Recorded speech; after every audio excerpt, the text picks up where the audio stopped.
Lalagyan natin ng water with baking powder. Silagyan natin ng elbow macaroni. Silagyan natin mga 12 minutes. Hanggang yan, medyo lumambot na siya.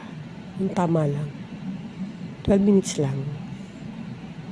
Tapos ilagay natin siya sa ating salansan natin sa air fryer para ma-dry for mga 5 minutes lang. After 5 minutes, ayan na, bumalik na ulit siya sa medyo tumigas na ulit siya.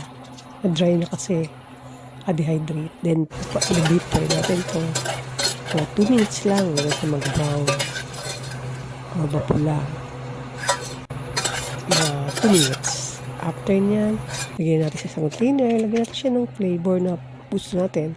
Like cheese or parmesan cheese ang lagay natin ngayon. O pwede rin naman malunggay powder. Ayan, tikman natin. I-shake natin para ma-combine. Tapos ay okay na. Tikman natin siya. Yan, kuha tayo. Natin. Crunchy. Ayan, meron na tayong elbow macaroni. Cheers. Thanks for watching. Follow, subscribe, and like and share.